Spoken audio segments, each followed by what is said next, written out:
I think it was different because actually it was very much people orientated, and you actually had to ask the questions, give them the questions in terms of, you know, what do they like about the area, what would they like to make better, etc. And to be quite honest, we're not really used to that in New Addington. We're used to being told what we need or what we want or what could be good for us. So I think that was definitely a new initiative which worked well. But also it worked well, but I think originally a lot of people weren't that sure. It was just like, hang on, is there a catch? What do you mean you're going to be supporting me? What do you mean you're going to be giving us, you know, the funds to be able to run something that we want to run? So I think, yeah, but it was different.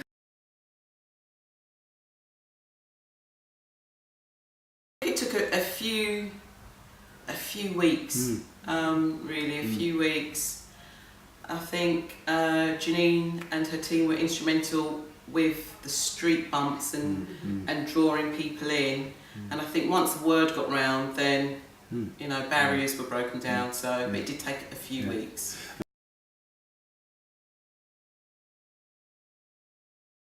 It was quite refreshing. I think when I first came down, I assumed that it was going to be really hard to engage with people, and they were just really friendly. I remember walking down the street looking for the family centre, and this lady just said, "Okay, I'll take you there," and just walked down the street with me. So they already had that community focus and that community feel, which was really nice. So it was refreshing for me. And I think the project has shown me how many assets are here that I wasn't aware of. You know, through reputation, you hear people saying that New Addington's like this and it's got this reputation, and actually I feel really safe walking down there and I feel really at home, and I was really welcomed. So.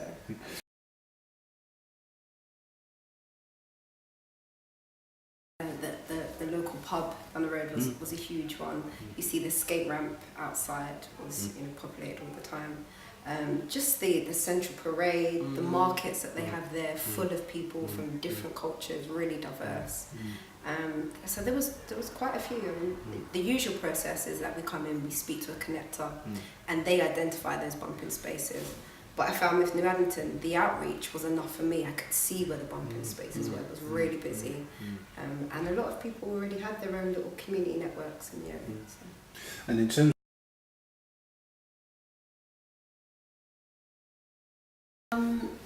There is the Me Time project, which is aromatherapy massage, and that's still continuing. So every Monday, parents who wish to relax and de-stress go into one of the rooms and get a facial, etc. So that is still carrying on. Breakfast Club is also still carrying on, and that came from one of the connectors called Shirley. And that's worked really, really well. And from the back of that, actually, we're about to put in funding, extra funding, to be able to get more resources, to be able to extend it for a bit longer. So when you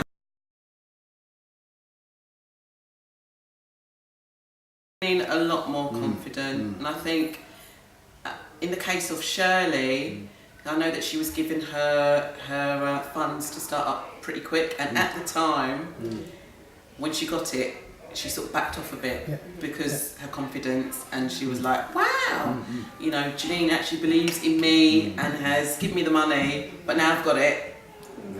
And she was a bit, so I gave her a bit of extra support, done some extra meetings with Shirley. But so it's a process you have to go through, definitely, isn't it, from wherever people are at. And the fact that on the funding bids you can say now, actually we've done a pilot through ABCD. And we've got outcomes from it as well. We've developed feedback sheets, so it all goes towards it, which is really good. In the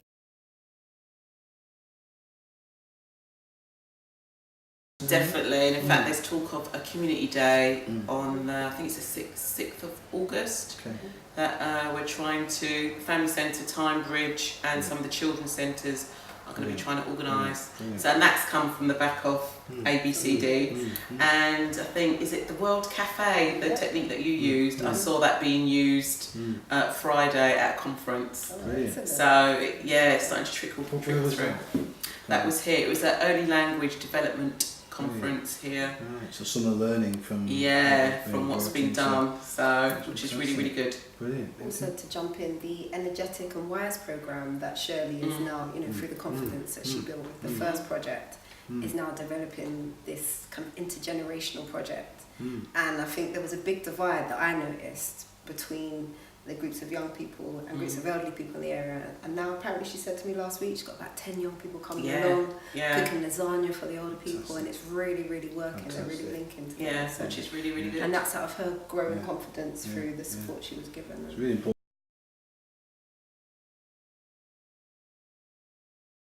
I mean, from what I gathered, I think we've improved their confidence in the community, being more proactive around their own health and well-being, and seeing that actually if they give them some resources and a chance and trust that they can actually work towards improving their health and well-being, and that in the long run it may actually end up saving them money. Absolutely. If they try and put more money down on the grassroots, should I say, rather than putting it into systems and it being swallowed up on the way.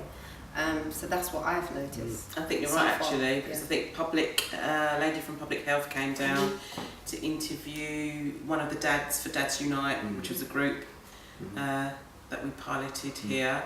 And from the back of that, the family centre as well as the parents are going to be part of the report, which is fantastic. And also she mentioned about, again, more funding that could be coming through. So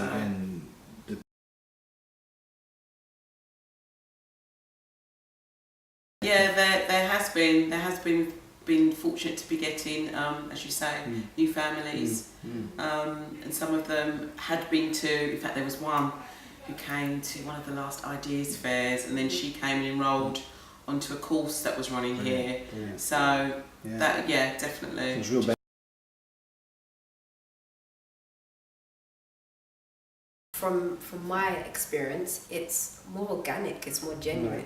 It prevents somebody from coming with their own agenda and setting up something that suits them and isn't really a need or a want, should I say, of the community. And I think that's the key, because like with Shirley's projects and a lot of the Connectors projects, they came out of conversations. So she knew it's something that the community needed. So it wouldn't be a waste of funds setting up a project that actually no one would attend. I think for me that's the main key. I'd have to agree.